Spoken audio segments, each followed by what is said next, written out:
Custom sorting. To sort in the order of your choosing.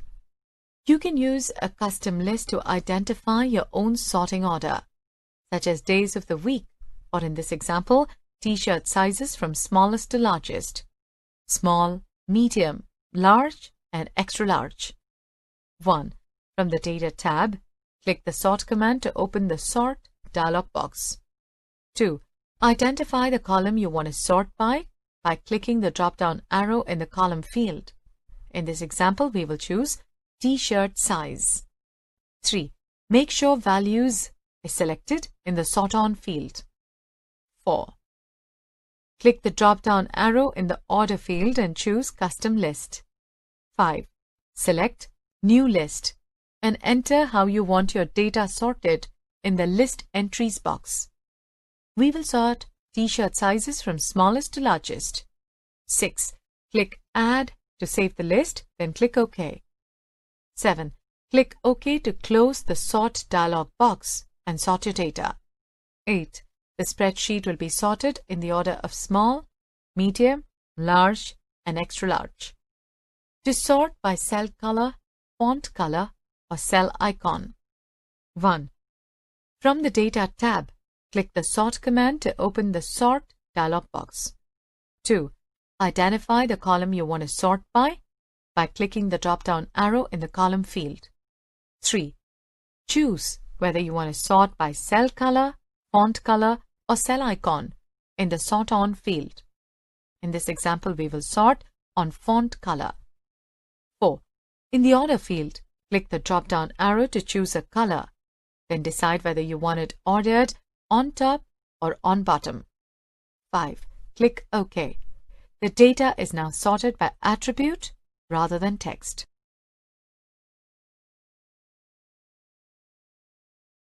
To add a level. 1. From the Data tab, click the Sort command to open the Sort dialog box. 2. Identify the first item you want to sort by. In this example, we will sort home room number from smallest to largest. 3. Click Add Level to add another item. 4. Identify the item you want to sort by next. We will sort last name from A to Z. 5. Click OK. 6. The spreadsheet will be sorted so that the homeroom numbers are in order, and within each homeroom, students are listed alphabetically by the last name. Copy level will add a level by duplicating the one you've selected and allowing you to modify the sorting criteria. This is useful if you need to sort multiple levels that share some criteria, such as the same column, sort on, or order. To change the sorting priority.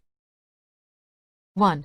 From the Data tab, click the Sort command to open the Custom Sort dialog box. 2. Select the level you want to reorder. 3.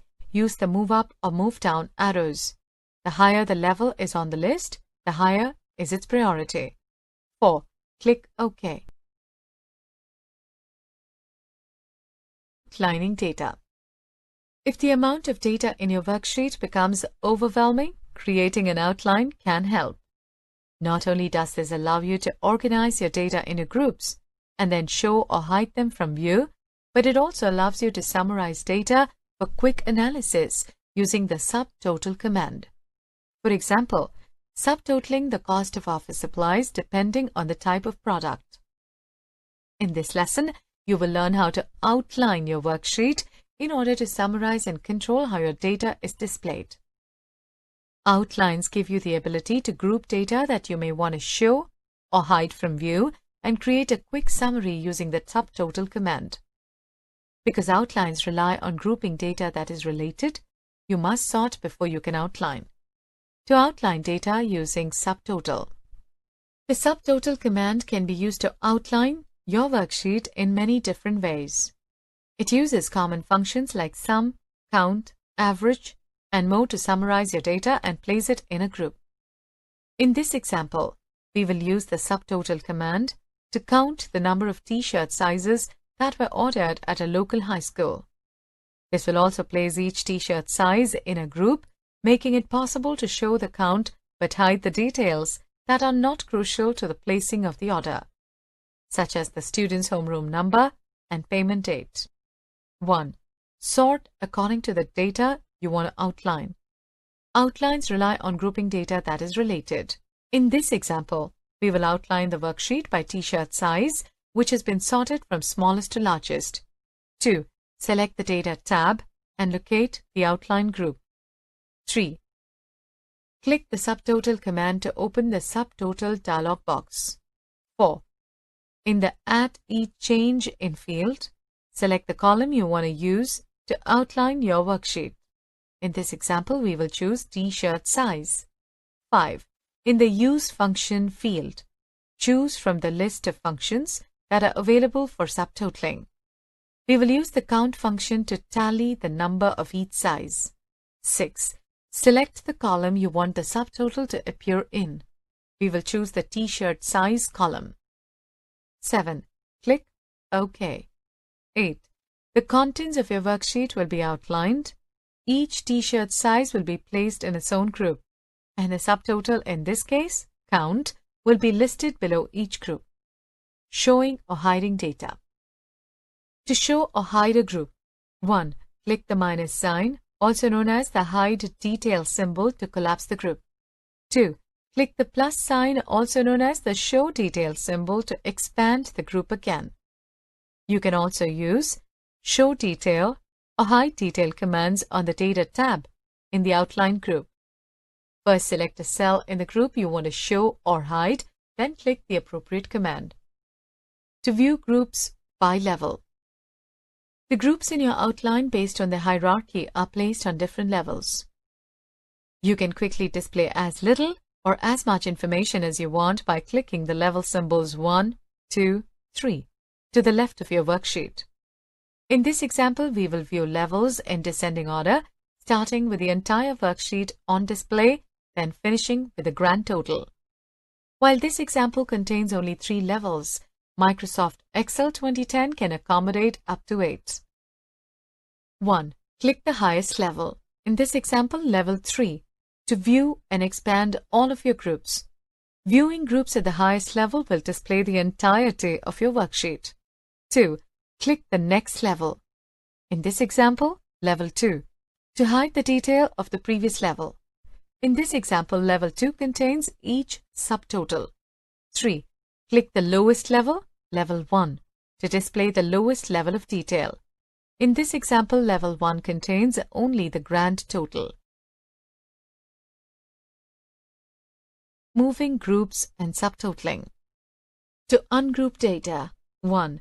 Select the rows or columns that you want to ungroup. In this example, we will ungroup size small. 2. From the Data tab, click the Ungroup command. The range of cells will be ungrouped. To ungroup all of the groups in your outline, open the drop-down menu under the Ungroup command and choose Clear Outline. Ungroup and Clear Outline will not remove subtotaling from your worksheet. Summary or subtotal data will stay in place and continue to function until you remove it. To ungroup data and remove subtotaling. 1. From the Data tab, click the Subtotal command to open the Subtotal dialog box. 2. Click Remove All. 3. All data will be ungrouped and subtotals will be removed. Creating your own groups. The Group command allows you to group any range of cells, either columns or rows. It does not calculate a subtotal or rely on your data being sorted. This gives you the ability to show or hide any part of your worksheet and display only the information you need to create and control your own group. In this example, we will prepare a list of T-shirt colors and sizes that need to be distributed to each homeroom. Some of the data in the worksheet is not relevant to the distribution of the T-shirts. However, instead of deleting it, we will group it, then temporarily hide it from view. 1. Select the range of cells that you want to group. In this example, we will group last name and payment columns. 2. From the Data tab, click the Group command. 3. Microsoft Excel 2010 will group the selected columns or rows. 4. Click the minus sign, also known as the hide details symbol to hide the group. 5. The group will be hidden from view. Click the plus sign, also known as the show details symbol, to show the group again.